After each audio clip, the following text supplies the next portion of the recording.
Bismillahirrahmanirrahim. Assalamualaikum warahmatullahi wabarakatuh. Good morning, student. How are you today? Okay, I'm very well too. Thank you. Okay, before we start our lesson today, let's pray or saying reciting basmalah together. Bismillahirrahmanirrahim. Well, guys, anyone absent today? Okay, let me check your attendance. You may say present or hadir, okay? In the first, Ahmad Baihaqi, okay. Next, Afrizal Mukti, okay. Adiansyah Dafa, Bayu Koni, Cynthia, Desinta, Eva Karista, Fadila Hairunisa, Zayendra Ahmad. Okay, guys. No one absent today. Today we are going to learning about narrative text.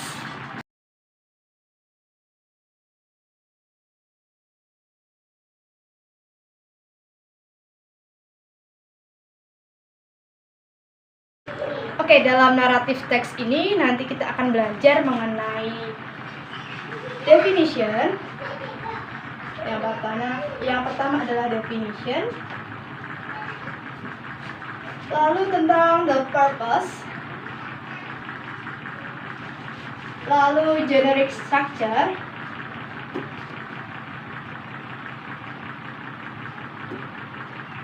selanjutnya adalah language feature.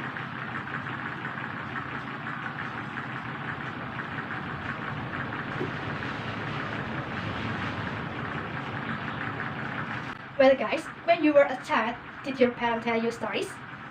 Oh, what story you like most? Then, no, do you like reading stories or watching movie? And do you enjoy to reading the stories or watching movie? Narrative text adalah kesemua itu. Narrative text adalah cerita ya. Cerita mengenai biasanya bersifat hayalan, cerita hayalan or imaginative story. Lalu kita masuk ke tujuan atau purpose. Maybe anyone know the purpose of narrative text? Okay, Ahmad Baihaqi, you are right. The purpose of narrative text is to entertain or to amuse the reader. Jadi tujuan dari narrative text adalah untuk menghibur pembaca. Selanjutnya adalah generic structure. Ya, generic structure dari narrative text yang pertama adalah orientation. Selanjutnya adalah complication.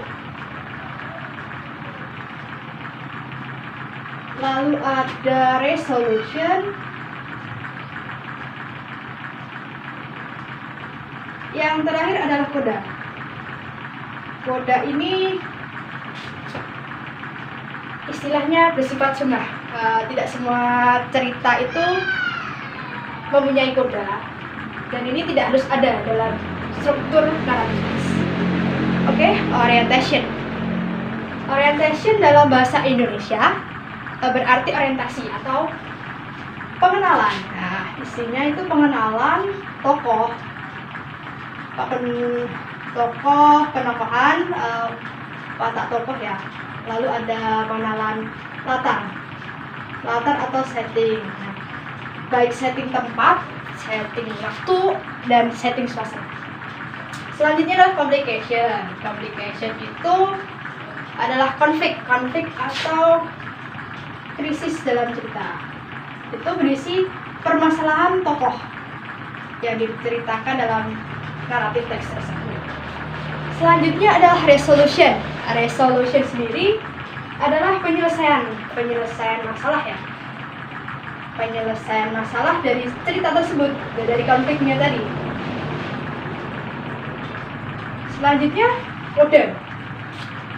Nah, kalau udah selesai berarti ada apa? Ayo. Ya, benar. Coda itu berisi kesimpulan atau the conclusion. Kesimpulan dari sebuah cerita tersebut. Biasanya juga berisi moral value atau amanah.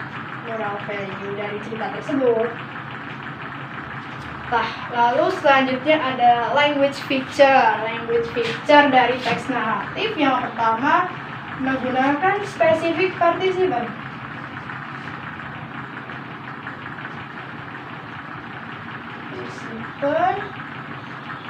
Lalu juga ada pronoun atau kata ganti orang. Selanjutnya menggunakan past tense atau bentuk masa lampau. Ya, biasanya cerita naratif itu menceritakan kejadian di masa lalu, jadi menggunakan past tense.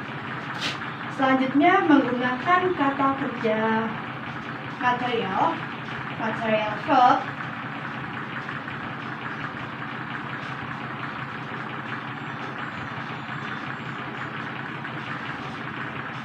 Lalu ada kata kerja mental.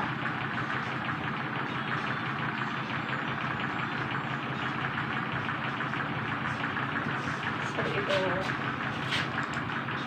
Ya, itu tadi tentang narrative text. Maybe any question for you guys?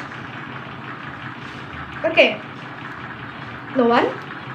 If there is any question, mungkin kita bisa langsung mencoba untuk menganalisis tentang structure, purpose, and informasi tertentu dalam sebuah cerita. Okay.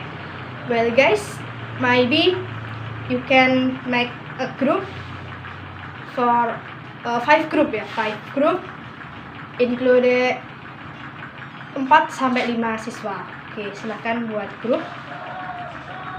Enough? Oke, nanti dalam grup tersebut silahkan kalian berdiskusi kelompok. Lalu saya nanti menampilkan sebuah video, silahkan amati video tersebut. Silahkan catat hal-hal yang penting dan informasi-informasi yang penting menurut kalian. Selanjutnya, setelah kalian berdiskusi, kalian bisa mempresentasikan hasil diskusi kalian ke depan secara berkelompok ya. Mulai dari sekarang silahkan amati betul-betul videonya yang berjudul Timun Mas.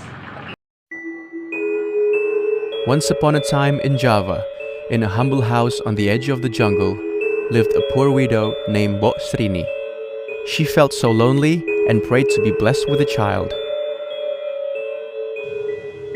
Then, a green-skinned giant named Buto Ijo, who passed by, heard the prayer and approached her.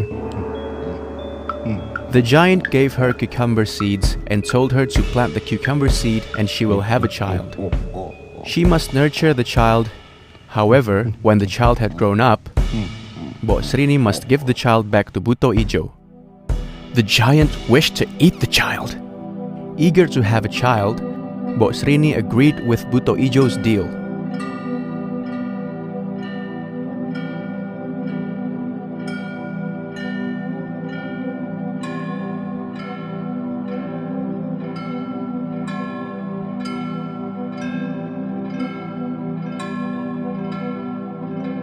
Mbok Srini then planted the cucumber seed behind her house.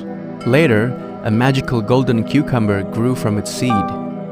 Mbok Srini took the cucumber and opened it carefully. Then, a beautiful baby girl appeared inside it. Thus, she named the baby girl Timun Mas, which means golden cucumber. Year after year, Timun Mas grew to become a beautiful girl. She became a loving, kind, and diligent girl. She was always willing to help and take care of the aging Mbok Srini. But then, just a week before Timun Mas' 17th birthday, Buto Ijo appeared in front of Mbok Srini's house and reminded her about her promise, and announced that within 1 week he will return to collect Timun Mas. Mbok Srini was fearful of the horrible fate that awaits her beloved child. Then she hastily went to the mountain to seek help from the wise, powerful old hermit that lived on the mountain nearby. After hearing her story, the old hermit gave her 4 small bags of cloth with something inside it. The 4 objects inside the bags are cucumber seeds, needles, salts, and shrimp paste. Mbok Srini then returned home and told Timun Mas what the hermit told her to do about the objects. Timun Mas must throw them when she's chased by the giant. Finally, on Timun Mas' 17th birthday, Buto Ijo appeared at Mbok Srini's house to take Timun Mas as promised. Mbok Srini ordered Timun Mas to run from the back door. Timun Mas was really terrified as she ran as fast as she can to escape the giant. The giant was furious and chased Timun Mas. Timun Mas then opened one of her 4 cloth bags and threw cucumber seeds at the giant. Suddenly, a large cucumber vine appeared and strangled the giant's body, trapping him so that he can't move. This gave Timun Mas time to escape further. However, the powerful giant finally managed to break free and continued his chase. Timun Mas opened her second bag and threw needles at the giant. Suddenly, the needles grew into bamboos with sharp tips and wounded the giant badly. The giant was badly wounded. However, he managed to get through the sharp bamboos and again continued his chase. Timun saw the giant approaching, so she opened her third bag and spread salt. Suddenly, an ocean appeared, drowning the evil giant. However, the giant managed to swim through the sea and continued to chase her. The giant once again caught up with Timun Mas, who ran into a dead end. Timun Mas then opened her last bag and threw the shrimp paste. Suddenly, the shrimp paste transformed into a sea of boiling volcanic mud. Buto Ijo was stuck inside the boiling hot mud, drowned, and died. Timun Mas finally survived and returned to her mother, Mbok Srini. And they lived happily ever after.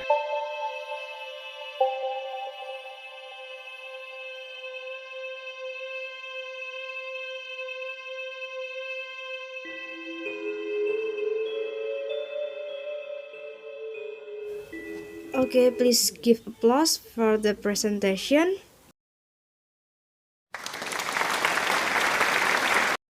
Yeah, tadi we have learned about the definition of narrative text, the purpose of narrative text, the generic structure, and language feature. Maybe mungkin dari kalian ada yang kesulitan baik dalam materi hari ini atau dalam menemukan informasi-informasi dalam sebuah cerita naratif.